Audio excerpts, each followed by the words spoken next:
Sweetwater Center for the Arts.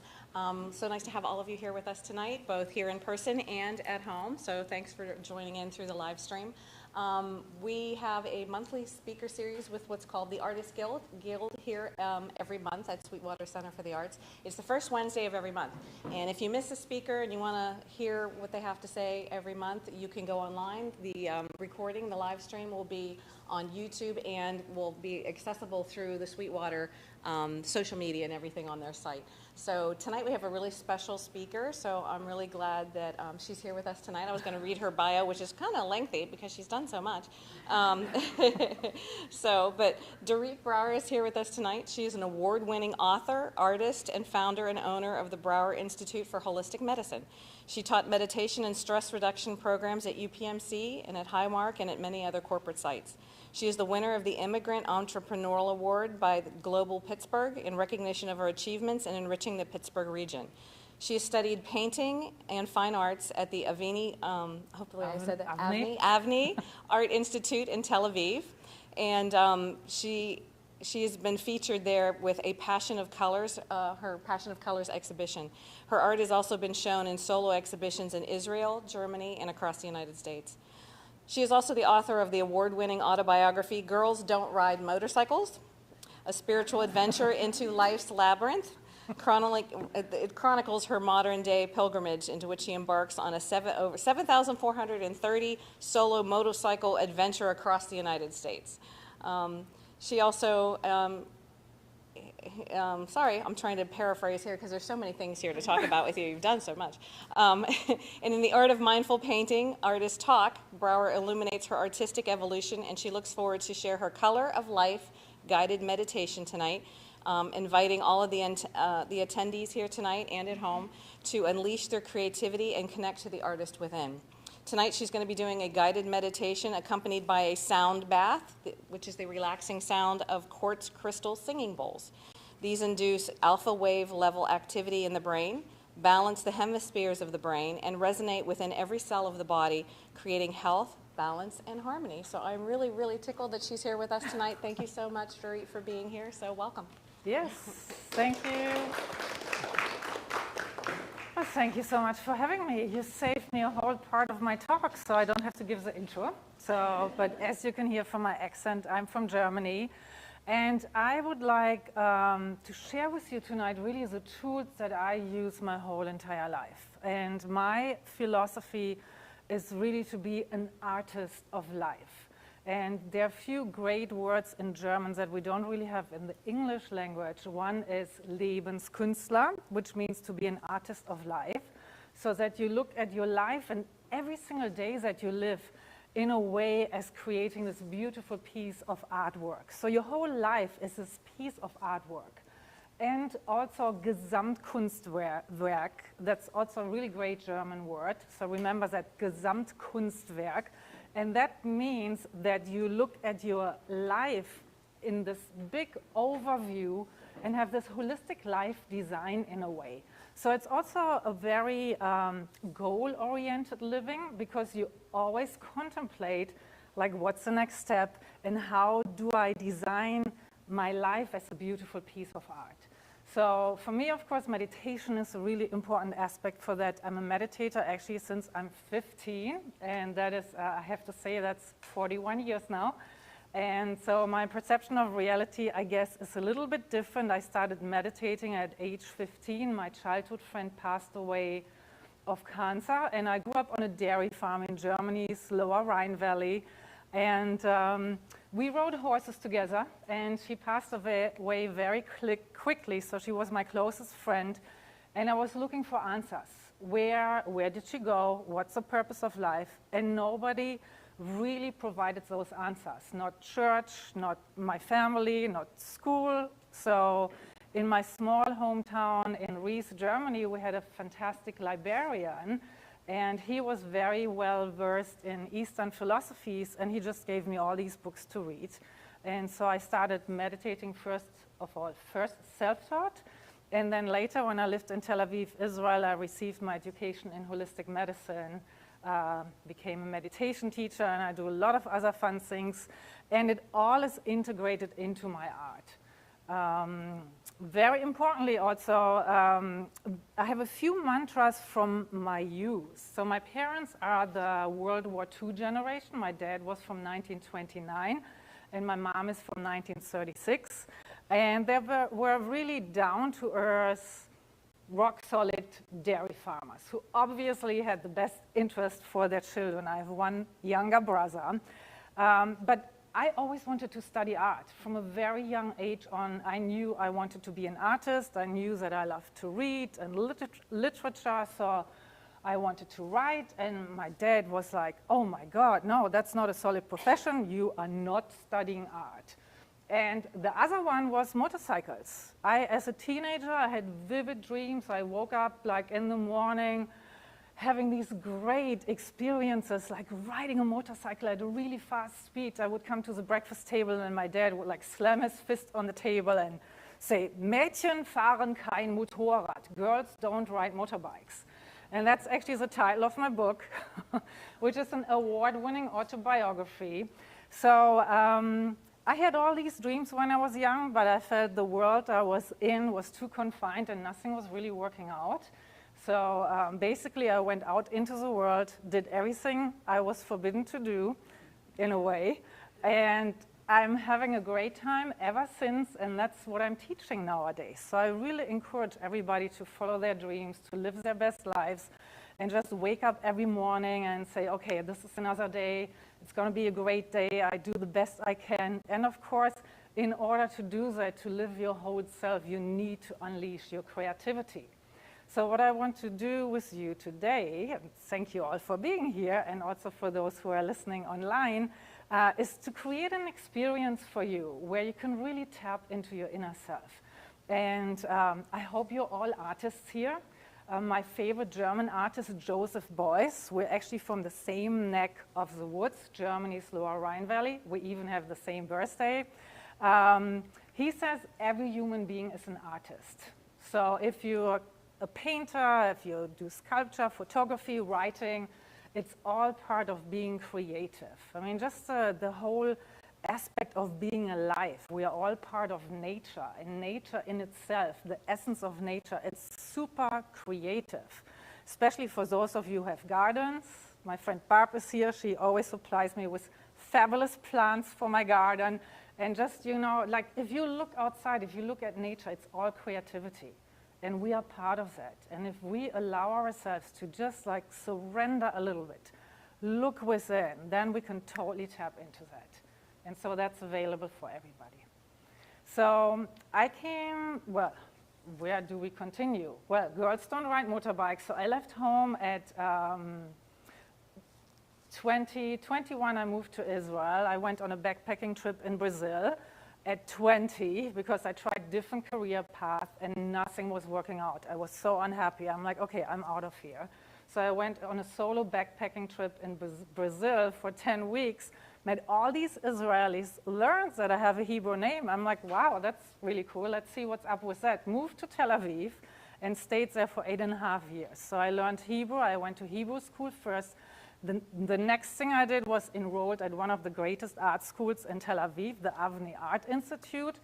Got my motorcycle license, so that was it. And then I became interested in holistic medicine, simply because of my long meditation practice. I became educated in the Eastern meditations with yoga practice, of course, and then at my school for holistic medicine where I studied, we learned the Western-based guided imagery meditation. That's, of course, what I'm going to share with you. So I lived in Tel Aviv for 8.5 years, and I was always torn between where my home is. Also, it's pretty tough to live there, terrorism. I was there during the Gulf War. I will tell you a little bit about that after our meditation. And so I moved back to Germany to figure out where I belong, and then I met a wonderful man from Pittsburgh, and he brought me here. So 24 years ago, and I worked at UPMC at the Center for Integrative Medicine at the beginning of my holistic medicine career in the US. I worked on the team of Dr. David Servan-Schreiber, if anybody's familiar with him, so it's a great privilege to work with him. I taught for many years for Heimat Blue Cross Blue Shield. I always painted, but while I was building my holistic medicine career, I was putting the painting a little bit on the back burner. But that came back 2018, and now you see amazing things are happening, of course. And yeah, for my 40th, 2006, I figured, well, I came to the US and I built my career and I wasn't traveling so much. So I got on my motorcycle, traveled across the US, 7,430 miles in 6 weeks, and then it took me 6 years to write this book. Great writing program, Carlow University, Mad Women in the Attic. If anybody's a writer here, I highly recommend it. But on my 40th journey, it was a spiritual journey, so I walked labyrinths on this journey. And these are basically the grounding points of the narrative where I reflect upon my life and share some of my life experiences, which are really designed to inspire you to tap into your inner self, to embark on your spiritual path and embrace life fully. Does that make sense? So, yeah. A lot more to tell, but of course I want to create an experience for you. And we're going to do a little color of life meditation. And also when you look at art, what is really important is like, how do you perceive art? Like, what are your sensors? A lot of the things we perceive in our everyday life reality are based upon our conditioning, based on our thoughts, on our beliefs. So before we do the meditation, I just want you to look at my artwork, and these are the new paintings from my Blossom into Being series.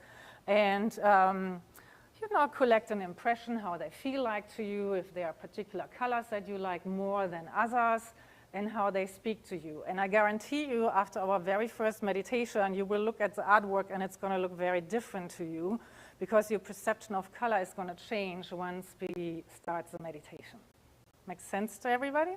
Any questions so far? Anybody has any questions, raise your hand and just ask away. Yes, please. Is your father okay with you having ridden motorcycles now? Oh, that was a big taboo. So when I got my first motorcycle in Israel, and my first motorcycle, you know, I was an art student, so I didn't have a lot of money.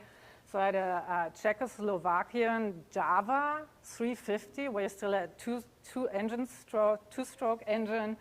It wasn't very fast. But when I got that bike and I came to visit in Germany, I was like bragging, okay, I have this motorcycle. He always completely turned silent, and we never talked about it. So, yeah. So he was not happy about it. So, yeah, and he passed away before I did my cross-country road trip. He passed away in '98. So, yeah. I'm sure he's watching from the other side, so frowning. Yeah, but anyhow, perception of reality and colors. So let's first hear from a few of you. What is your absolute favorite color? Anybody? Would you like to share your, yes? Green. And you're wearing green, yes. Yeah. Anybody else? Indigo. Indigo, great. Any other favorite colors? I like color combinations. Okay. A lot, so I like green and blue together. Okay, cool. I like orange, yellow, and lime green. Okay. And you're also wearing yellow, like nice earthy yellow. Good. Okay, how about the least favorite colors? Which color do you feel you cannot stand? You absolutely like, hate, don't want to be around it? Yes. I wouldn't paint a room orange. Okay, interesting. I would be stressed. Okay. Dark gray. Dark gray.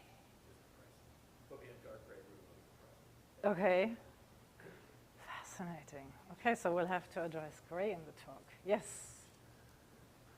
Least favorite color? Neon, fuchsia. Okay. Fuchsia, that's like a, okay. Okay. Grass. Pardon me? Grass. Grass? Green. Green grass. Oh, interesting. Okay. Well, cool.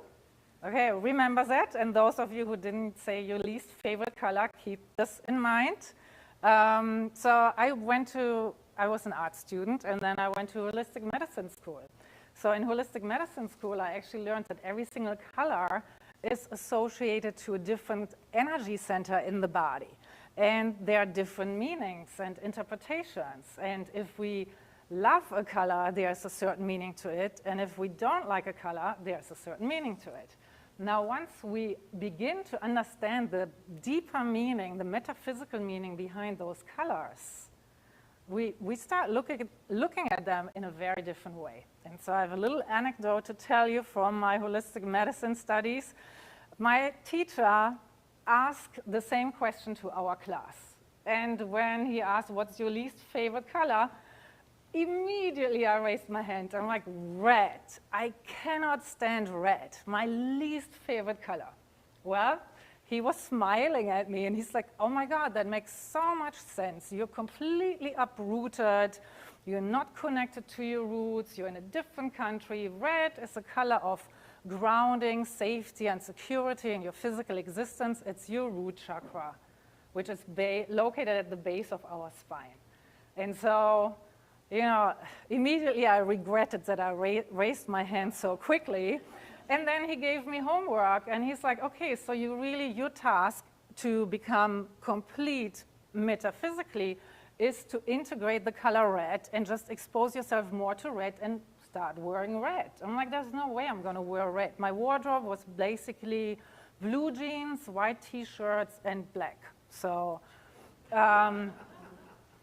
but that was my homework, and I'm an eager student. So, okay, I couldn't befriend red at all. So I bought the cheapest T-shirts that I could get at the market, and I only would wear it at night when I would go to sleep, so nobody would see me. It took me probably a year of contemplating the color red to really befriend it. And eventually I started integrating red in my artwork. If you go on my portfolio in the early works, there's a whole series of red paintings. So, and after that, it was like, okay, now I have a strong root chakra and I love the color red. And if you come to my house now, there's a lot of red. I have red carpets, so I really integrated that color. But it's very important metaphysically to turn a weakness into a strength. Because everything that you oppose, everything that you push against, everything that you're not able to integrate, it's something that will like rule you as a weakness from underneath the surface, if that makes sense. So that is why it's so important to really become conscious of the meaning of colors, and then also you will look at artwork very differently. And you had a question, please. When you wore the T-shirt to bed at night, did it affect your sleep? No. But good question, thank you. Yeah, so just a quick overview of the colors, and then we'll integrate them also in the meditation. And most importantly, we all have different life experiences. We are so unique. I mean, how many people do we have on our planet now? 8.5 billion people. Everybody is completely different. And instead of looking at, you know, making everybody the same, what we see with advertisement or a lot of social media is if everybody would just discover their uniqueness and their differences, the world would be so rich and so diverse, and we could all learn from each other. It would be just so amazing. So I just invite you like to dive within and look at your own experiences relating to colors. Red, it's a color of life. It's a color of grounding, of safety, of security. It's your root chakra. It's located at the base of your spine.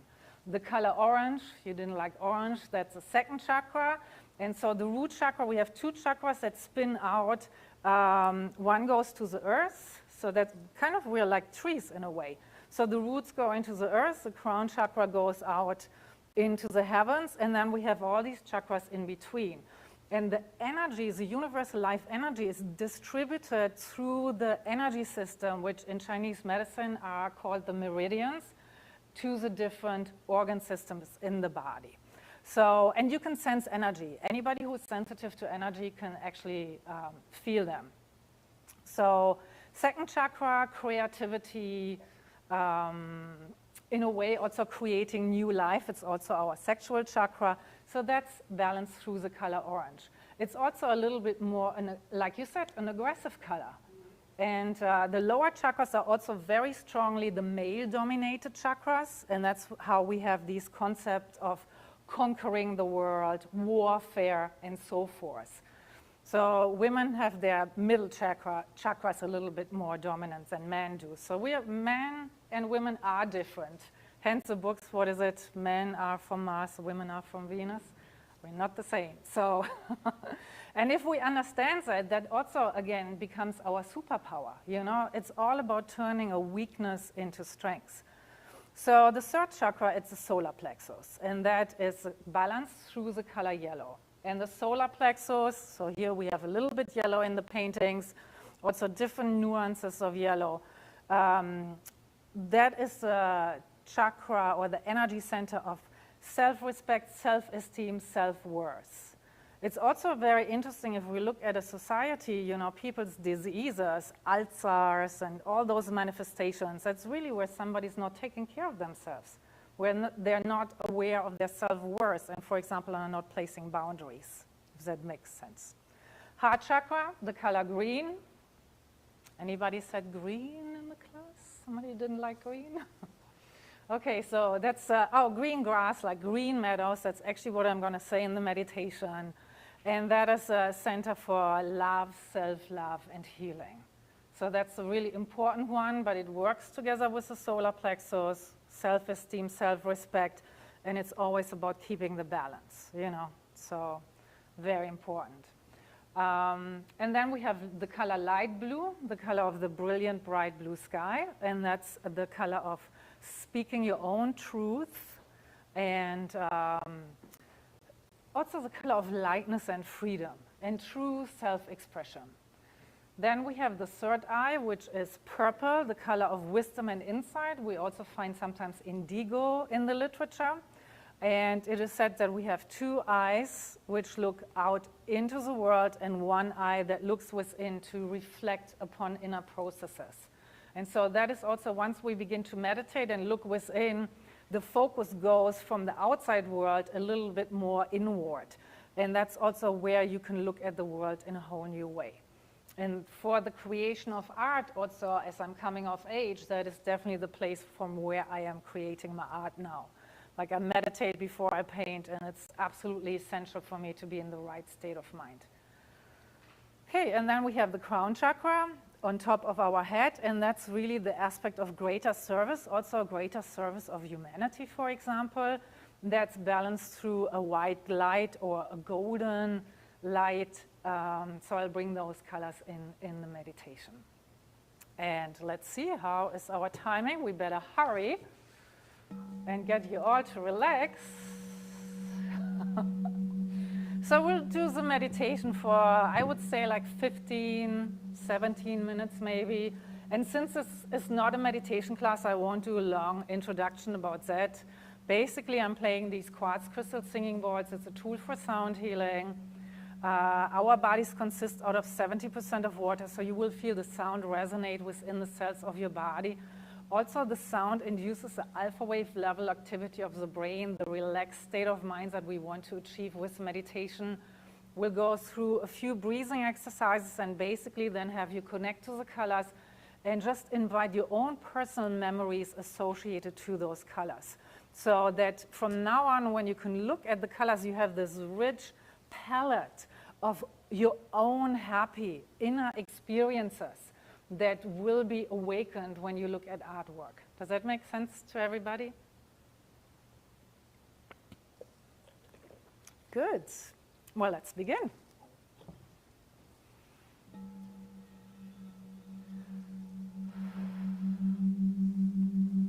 So first of all, just begin to breathe to your abdomen. You also may uncross your arms, your legs, so the energy can flow freely.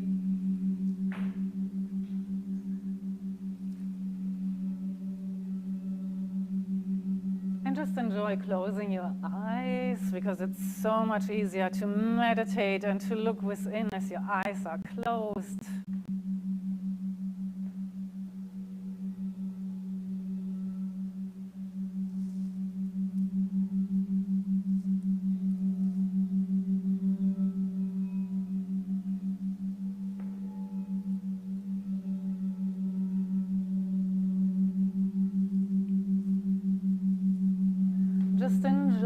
joy to bring your awareness to your breathing.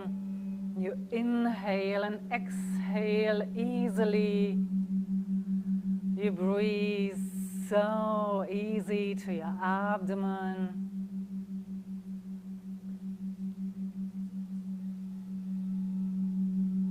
With every single breath you take, you become more calm and quiet. More calm and more relaxed. It's so easy. You inhale and exhale easily. You breathe so easy to your abdomen. Just enjoy to observe the steady rhythm of your breath. It's so easy. You inhale and exhale easily. Feel the presence of a radiant ball of light right above your head. Bright, shining, benevolent light, which comes from the highest level and serves your highest good. You feel the presence of the light, the peace and comfort it gives to you. Bright, shining, benevolent light. Feel its presence, its radiance, its beautiful and pure vibration of harmony, balance, inner peace, radiant health, infinite joy, infinite love, and infinite light. Just breathe in the light. Vibrant sunshine. Feel it streaming through your lungs, and from there to every cell of your body.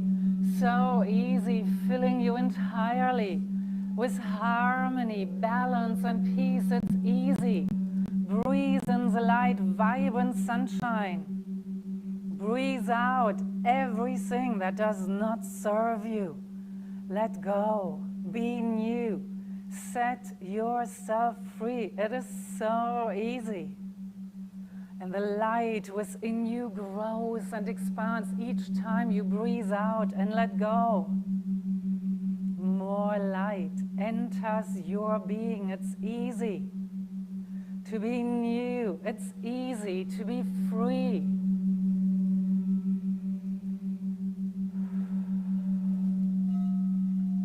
You breathe so easy to your abdomen.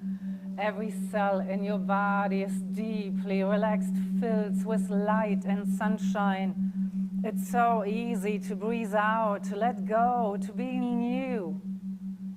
Every cell in your body relaxes. It's easy. Your feet relax. Your ankles relax.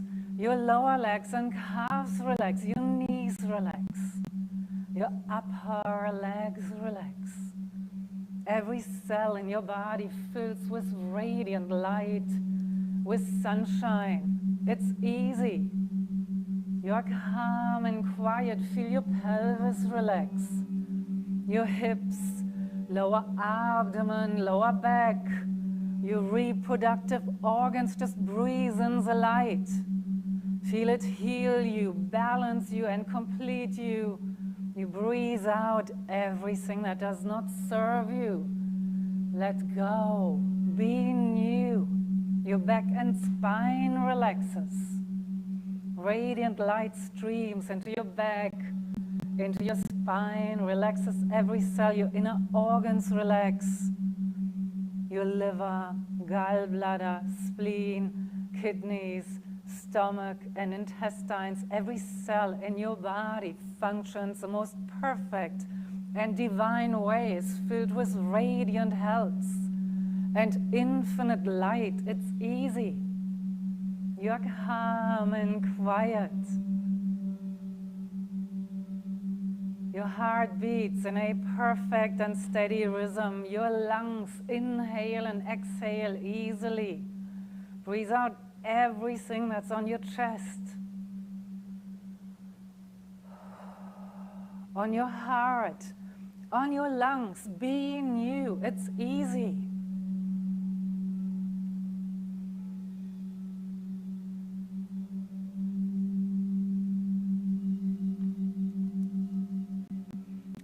Every cell in your body relaxes. You are completely healed. Your shoulders relax. Your arms, hands to the tips of your fingers relax. You are so calm and quiet. Feel your throat and neck relax. Every cell in your body is healed. Functions the most perfect and divine way. You are at peace. And radiant light now fills your head, relaxes your brain, relaxes your jaws, and you just breathe out everything that's on your mind, all thoughts that do not serve you, memories and emotions you're holding on to. Let go. Be new. Set yourself free. It's easy. Every thought that enters your mind is inspired by the light, creates beauty, harmony, balance, inner peace, and radiant health. It's easy. Your whole being is filled with light. You are surrounded by light. You are the light. And just envision yourself now in the most beautiful place in nature. The most wonderful and happy place. There's green grass, there are trees, there are beautiful flowers. You are calm and quiet and relaxed. There's a brilliant, bright blue sky above. The sun shines. There's so much beauty and plenty everywhere. Birds sing. Colorful butterflies are joyfully dancing in the air. You are at peace. It's the most beautiful place in nature. And there's a beautiful hill with 7 colorful steps leading to its top. The most beautiful, colorful steps you have ever seen. The very first step is a radiant red, the color of life, the color of grounding, of safety and security, and just step onto the red step now. Feel the color red, connect to it. Let it resonate within you. Notice what the red feels like. Recall your happiest moments associated to the color red. Beautiful moments in your life. Let your mind wander back in time and space. Retrieve your happiest red memories. Maybe a childhood toy, a book cover, a favorite piece of clothing. Travel back in time and space. Retrieve your happiest red memories, maybe a flower. Connect to the color red. Feel all your happy moments. Place them inside your heart, your center for love, self-love, and healing. Place all your happy red memories inside your heart. Your heart smiles, is so happy. All those beautiful, happy moments. And now communicate with the color red as you're standing on the red step. It's so easy to tune into your body. Communicate with your body. See where the color red is required. And simply absorb it through your feet. Let the red heal you, balance you, and complete you. It's easy. Enjoy this beautiful red. And now move on to the next step, a beautiful orange. Feel the color orange. Recall your happiest memories associated to the color orange. Beautiful, happy moments in your life. Feel the smiles, the light, the joy, the happiness. Let your mind travel back in time and space. Retrieve your happiest orange memories. It's easy. Place them inside your heart. Your heart smiles. So many beautiful, happy memories where orange brought smiles, joy and happiness. You see, it's easy. Whatever you focus upon, you receive more of. Retrieve your happiest memories. That is who you are. Easy.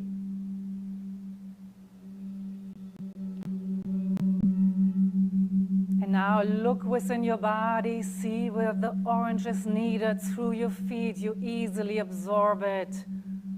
Feel the orange resonate within your cells. Let the orange heal you, balance you, and complete you. It's easy. And now enjoy to move on to the yellow step. Feel the color yellow. A beautiful, warm yellow, so alive. The color of sunshine. It's easy now to recall the happiest moments associated to the color yellow. Feel the smiles, the happiness. Place these beautiful moments inside your heart, your center for love, self-love, and healing. Your heart smiles. It's easy. Feel the yellow. See where it's needed inside your body. You can easily absorb it through your feet. Let it heal you, balance you, and complete you. It's easy. Such a beautiful color. Now move on to the green step.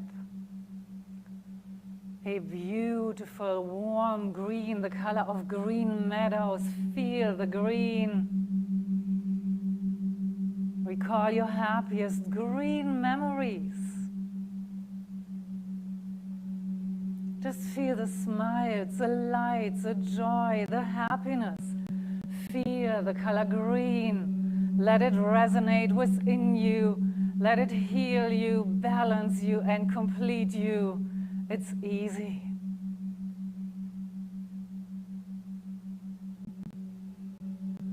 Beautiful color of the wide open heart. Feel the color green. See where it's required within your body. You can easily absorb it. Let the color green heal you, balance you, and complete you. It's so easy.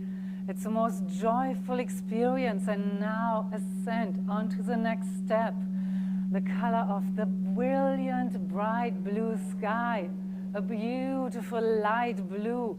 Feel the color of lightness, of freedom. It's the most beautiful color, a wonderful light blue, the color of lightness, of freedom, of joy, of expansiveness, the color of speaking your own truth. It's easy.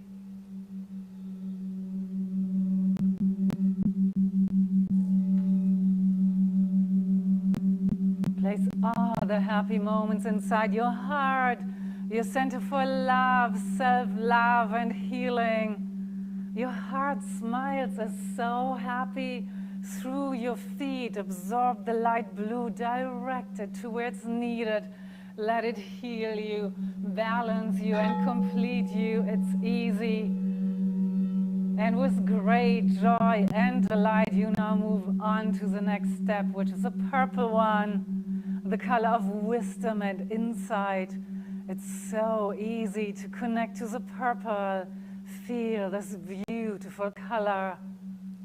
Recall your happiest purple memories. Such a joyful experience to connect to the color purple. See where the purple is needed inside your body. Let it heal you, balance you, and complete you. It's so easy to absorb it through your feet. So easy to communicate with your body. to feel all the colors of the rainbow within, to feel all your happiest moments happening right here, right now. Whatever you focus upon, you receive more of. Focus on your happiest memories, and now move on to the final step, the white golden one. And you are now standing on top of the hill. Enjoy the view, see what is there, the most magnificent views all around, the most wonderful experience. You are whole, balanced and complete, surrounded by white golden light, brilliant white golden light which comes from the highest level and serves your highest good. You feel the white golden light within you, all around you. You are whole, balanced and complete, safe, secure and protected.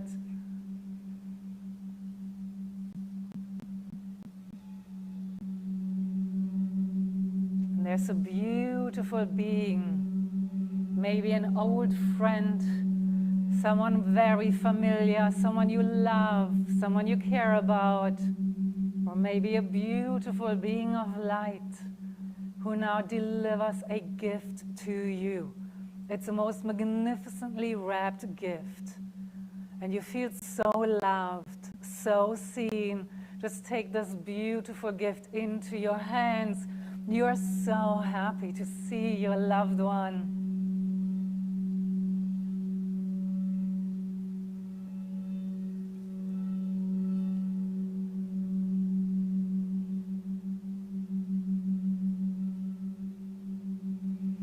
Just take this gift. You see it comes with a card. Open the card. It's the most beautiful card you have ever received. Wonderful words of wisdom. A special message to you. Take these words into your heart, into your soul. And now open your gift. And you see, it's the most beautiful gift you have ever received.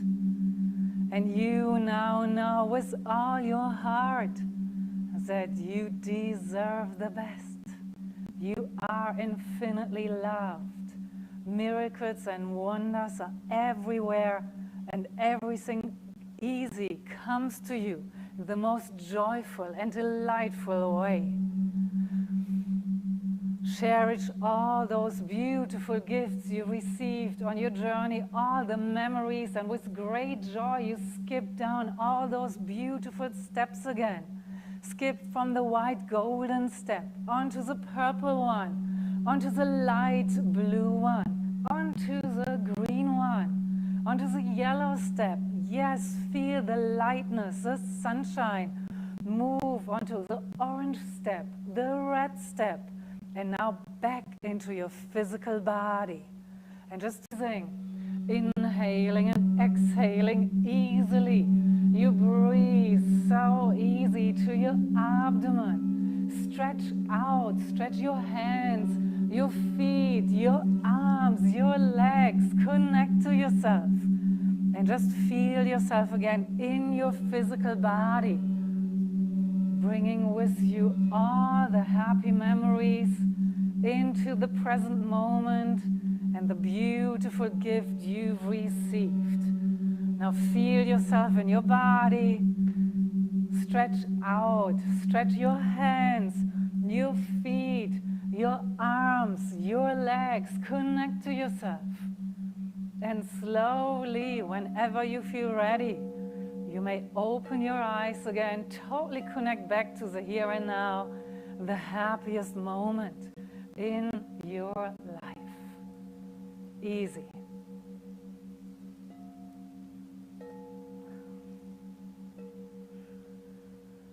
Welcome back.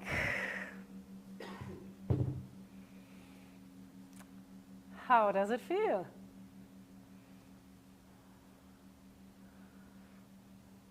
So did you have happy memories coming up with each color? Even with some of your least favorite colors? So I highly, highly recommend to keep a journal for everybody and just, collect happy moments associated to different colors. And so you will see after a while, if you do this for a month, if you do it for a year, you will have journals filled with happy memories and happy moments. And that can be a fantastic resource in times of stress, in times where, things are going on in the world, obviously, the times we live in now. So that can be a resource. Also, when I worked at UPMC, I worked with a lot of oncology patients. So everybody had to keep a happiness journal because it's innate, it's within. I saw some of you smiling during the meditation, and that's healing power, and nobody can take that away from you. And also scientific research nowadays shows that focusing on happiness strengthens our immune system. So who wouldn't want to have a stronger immune system? It's really that easy. So I highly recommend to keep a happiness journal. And for you as artists, like when I go to the canvas and I work with color, all my happy memories are in there. So I hope you can feel the vibration in this art. And I'll maybe answer one or two questions before I move on to the next part. We have a few more minutes, so I want to read some poetry so you actually understand my beginning. Because there are different ways how we can approach art. But does anybody have a question about the meditation? Or any thoughts, insights? Yes, please. And what's your name, please? Carrie, yes. Did anybody else, like when you named a color, was anybody else seeing, like I saw it sort of like a tie-dye effect with the sound? Oh, perfect. Yeah. Anybody else had that? Like, oh, over there. Yeah. Especially the purple. Great. Good. Yeah. It was moving with the sound. Like I Yeah. Yeah, because it becomes like a multi-dimensional experience. Yes. Great. Yeah. Anybody else? Yes, please. When I open my eyes, your paintings are more vibrant. Oh, great. They're even more, they're even more vibrant. Yeah. And also, do you meditate on a regular basis? I used to regularly, I haven't. Okay. Like most people. Okay, I have a YouTube channel with free meditations, so please sign up. And they're quick, 5-7 minutes every day makes a huge difference. I actually had a meditation student at my house yesterday, and when she came out of the meditation, we are a little bit in an altered state of mind, and meditation is great because we can do that without drugs, so we don't have the side effects. So that's, meditation works, and you have great experiences. But my meditation student yesterday, she looked at my art afterwards, and she's like, oh my God, I think I understand what you see. So, and the more you meditate, when you really encounter mindful art, you will be able to perceive more of that. So it's all, depending on your perception of reality, how you receive the world, perceive yourself. And that's also how you approach art. Make sense? Okay. Anybody else? Okay, couple of poems. So let's see, we have 10 more minutes. For that I need my glasses. Okay, so there are basically different approaches on how to create art. And I will give the example of my early works, and I have for all of you my card that I put there. I don't like to work with PowerPoint so much because I rather create the imagery in your head. So if you view it with your own view, how you see it, and then later you can go on my website and see what I actually did. So, but I will tell you a little bit about my art. And the perception of reality from which we can create. And there are basically two viewpoints of how we can go through life. One is the viewpoint of polarity. So that's the world of opposites, good and bad, day and night, right and wrong, war and peace, men and women, justice, injustice, rich and poor. The list can go on. And that's how we perceive the world. That's like the majority of time as we're in this world. That's what we see, especially if somebody's like a news junkie or something. I mean, you're constantly bombarded with these messages which are entirely polarity-based. But there's a whole different world out there, and that is the world of unity. And that is also the journey, the meditative journey, but also the journey of what I present nowadays with my meditative or with my mindful art, because I really get into a different state of consciousness and create from that space. And a place of unity, it's an elevated space where you transcend polarity, elevate yourself beyond that, and get to a point where you can look at everything in existence from a place of unity. So everything that is has a right to exist. So it's basically embracing the world and everything you see in the world and yourself with a wholehearted yes. So imagine watching CNN and you just say yes, yes, yes. It seems pretty difficult, right? So there is the regular reality of polarity, but what's important to understand, that's not the only reality. We have a different reality that's completely accessible to us. There's a different part of us that's beyond time and space, that's beyond our physical existence. And we can access that through the regular practice of meditation. And once we get to that space, it's like nobody can take that away from you. It's like, to me, it feels like literally I tasted the light. And also, 2006, I crashed my motorcycle and left my body, so I went through an experience like that. And from that moment onward, everything I was seeking, everything I searched for in my meditations, I just received all the answers at once. And it's literally this place of pure light, pure benevolence, and most importantly, like nothing needs to be done. I mean, it was this totally amazing space, which is really difficult to describe with words. But I hope just now, as I'm speaking and coming from that place, that you can maybe feel that a little bit. So just to understand, there's a reality beyond this reality that we perceive in the mundane Western physical world. It's accessible to all of us. The only thing that is required is take time to look within.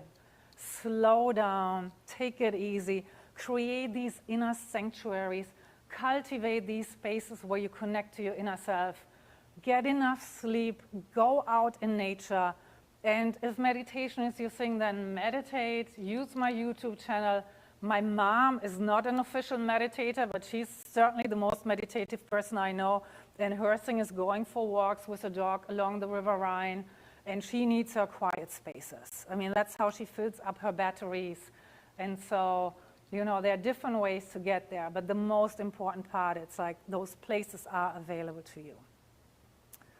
Also, I haven't always been like this, and so I'm going to read to you a little bit of my early work. I mean, I'm, in my mid-50s now, but when I lived in Tel Aviv, Israel, and I was creating artwork, yeah, I meditated, but I lived in total polarity, and obviously in Israel, we lived with terrorism, with bus bombings.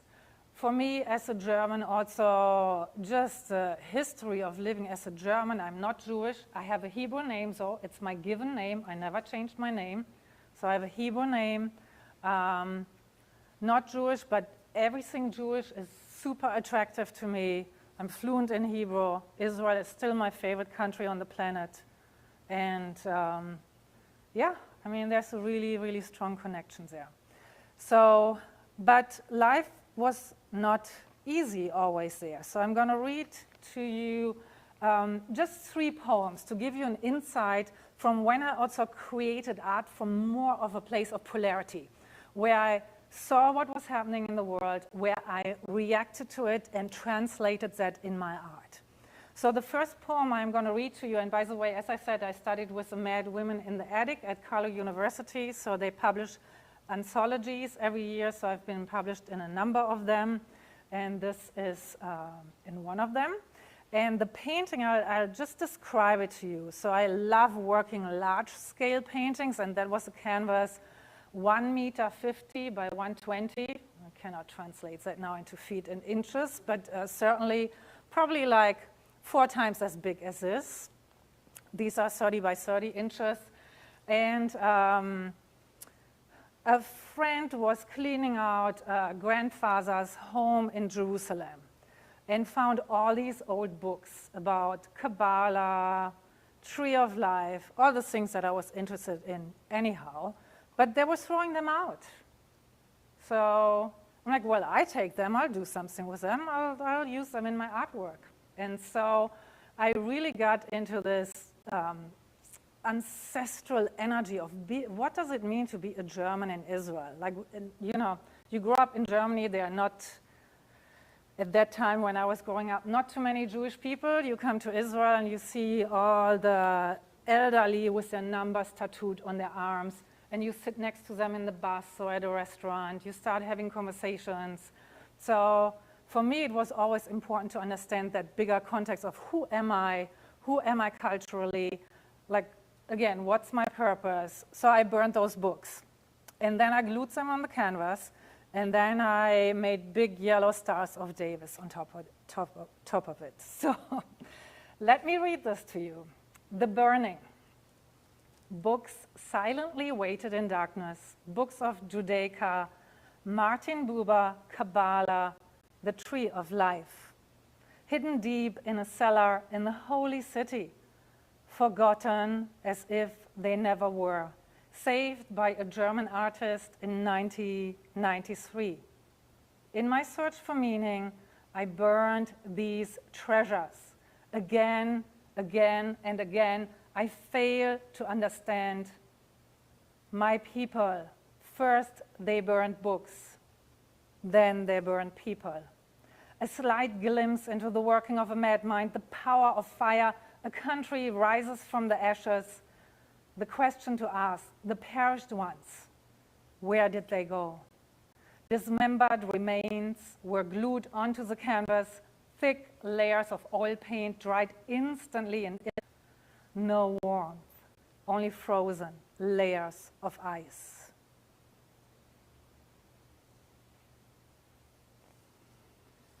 Okay, and then the next painting. So there were a lot of attacks, bus bombings, and you know, it's a lot of stuff that you need to process. And by the way, these poems I wrote in Pittsburgh years later when I was writing Girls Don't Ride Motorbikes, because I felt poetry really helped me to create these visual images that I also wanted to express in my writing. So living through these experiences, you cannot write that. But with a distance of time, it's possible to look back and then find the right words for those experiences. So there were a lot of attacks, and one knife attack by a terrorist happened really close to the house where I was living.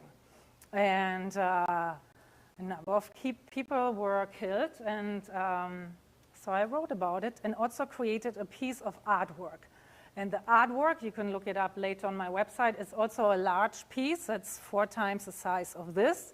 And I made it all black, like black asphalt, because the people were killed on the street as they were waiting for the bus.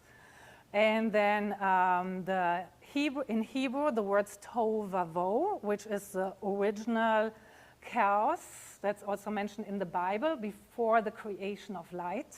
So tohu vavohu, and I wrote those in white letters. And then I splashed red on top of it, like blood. So the poem, it's titled Allenby Street. 7 o'clock in the morning, jolted out of a dreamless sleep. Ambulances chased to South Tel Aviv, the sound of countless sirens. Later, the radio broadcaster announces, 6 killed, butchered with 1 sharp kitchen knife. The terrorists hacked them down as they waited for the bus. The next day, I walked down my street, the blood all gone, cleaned up by the Chevrat Kadisha, a shrine of flowers, candles lit, photographs of the ones lost. The pizzeria I work at employs Habib, a Palestinian. He handles the sharp kitchen knives, cuts the vegetables. Each time I turn my back, I see the knife stabbed into my flesh. Habib only talks about his pregnant wife. He radiates love, praise for a firstborn son. I'm ashamed of my suspicion. The fear of knives, though, stays, as well as a fear of being in crowded places. My friend Reuven has a memory too. His stomach turns each time he smells barbecued meat. He survived the Lebanon War. His best friends Yehuda, David, and Ben did not escape the burning tank.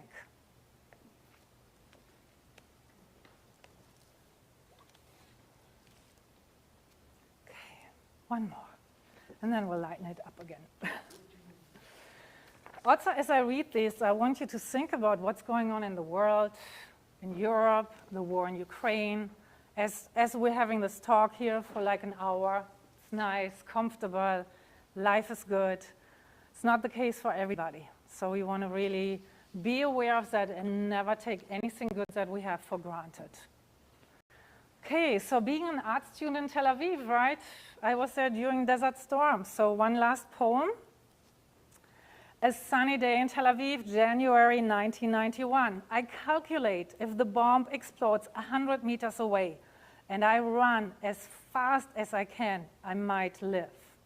If it's 50 meters, I'm dead. The Israelis say Saddam will not dare to attack. It's impossible. Tel Aviv was never attacked.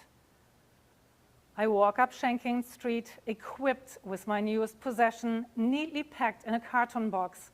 A long plastic strap holds it over my shoulder. I carry it everywhere. My first gas mask.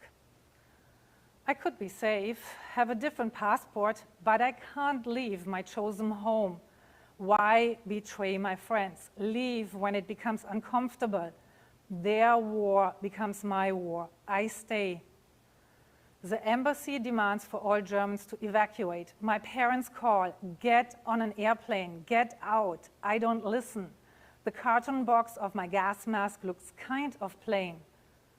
I beautify it with flowers and rainbows in red, purple, yellow, and blue. The airspace closes. My father pleads, take a ferry from Haifa to Greece, get out, come home. This is my home, I say. You don't know what war is.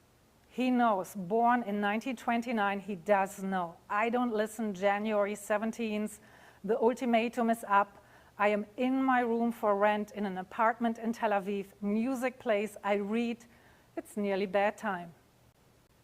Then doors jam. Fast steps run. My door jolts open. Bombs, my roommates scream. Bombs, we are under attack. A deep thud next to the house. Holy shit.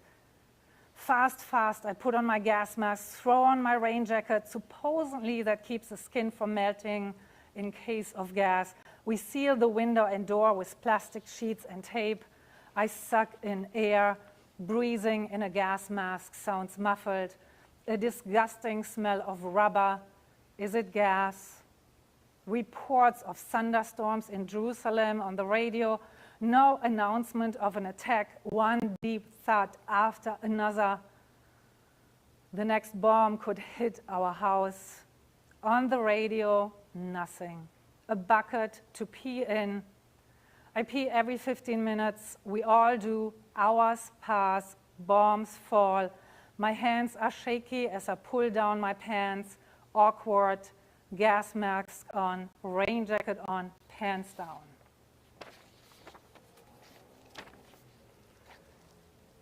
Okay. Well, all of our experiences go into our art, right? Yeah. Yes, please. Yeah.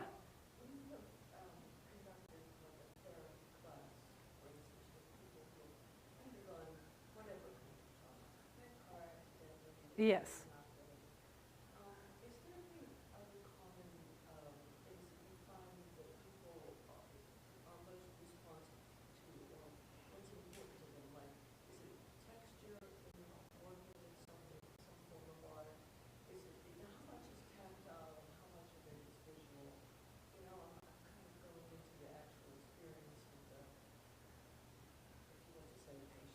Yeah, it's really different with every single person because we're all so different, so everybody has their own preferences.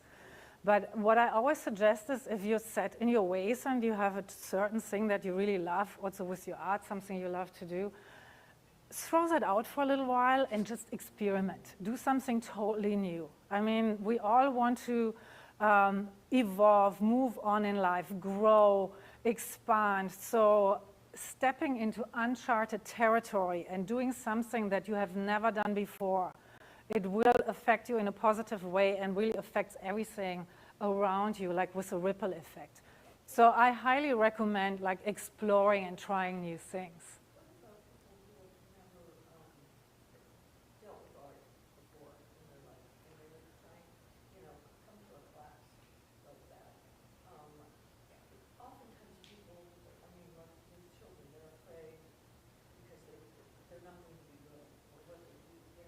Oh yeah, that's, yeah.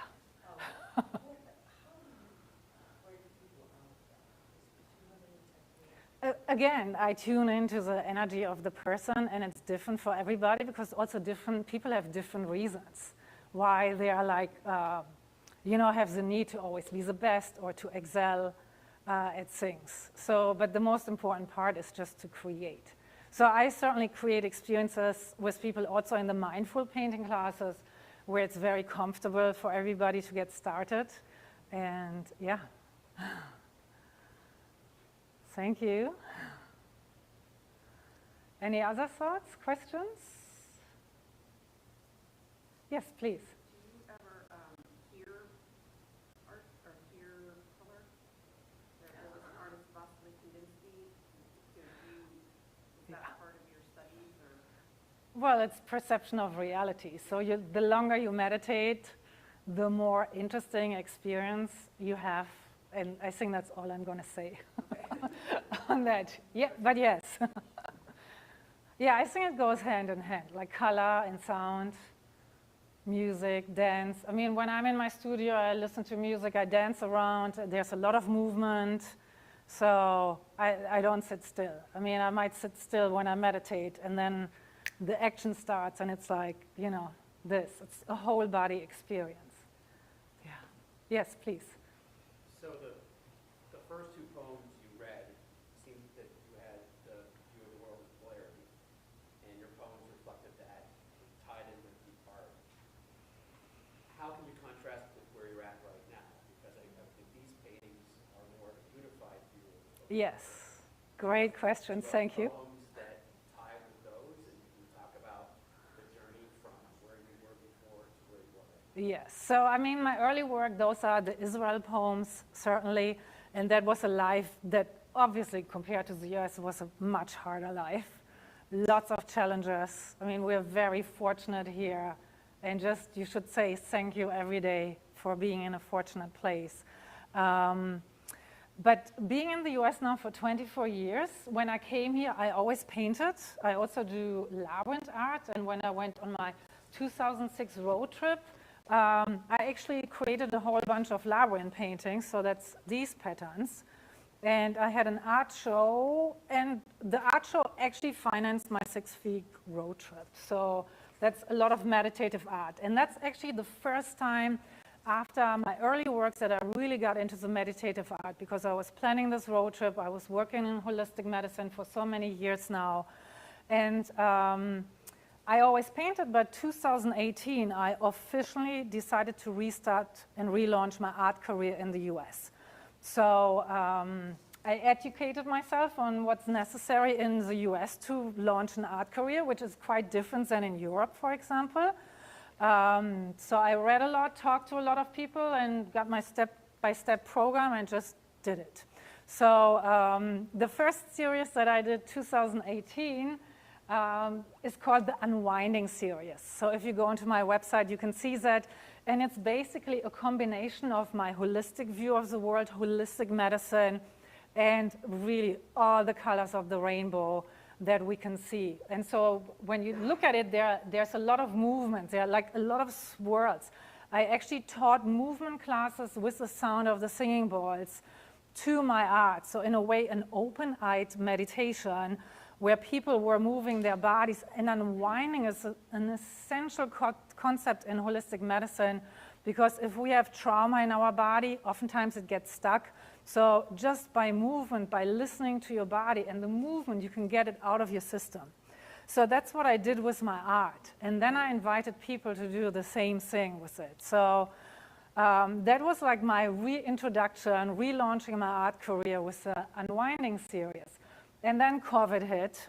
So I completely scaled back on my art. And I have a wonderful friend. She's in the Bay Area. She's Israeli, and she collects my art. My art has actually traveled with her from Israel to the US, back to Israel, back to the US, and now they're staying in the Bay Area. So she commissioned a painting based on the color theme of my earlier works. And so it's more blue, where I work with pigments, so it's just the blue. Imagine this painting without all the vibrant colors.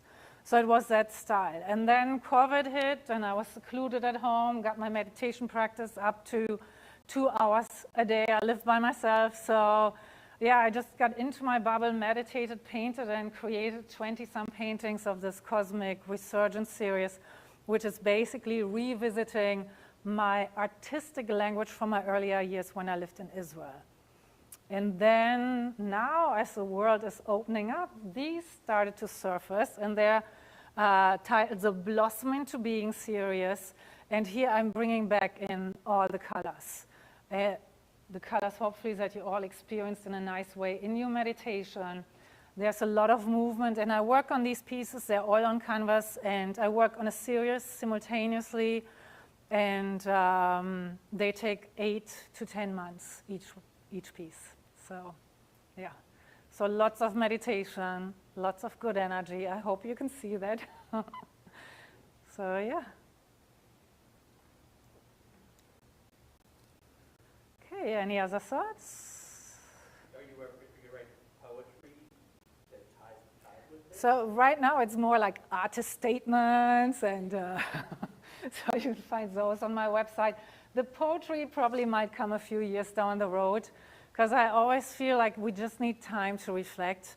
I mean, the most important saying is like, a life not reflected upon is a life not lived. So that's also really important, of course. Yeah. Great. Well, thank you. And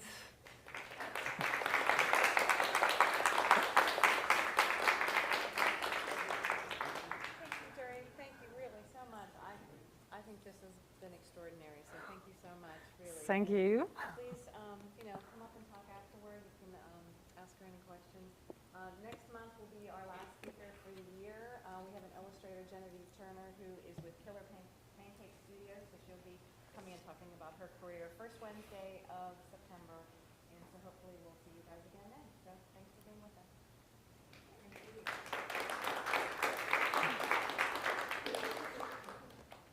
And of course, I bought copies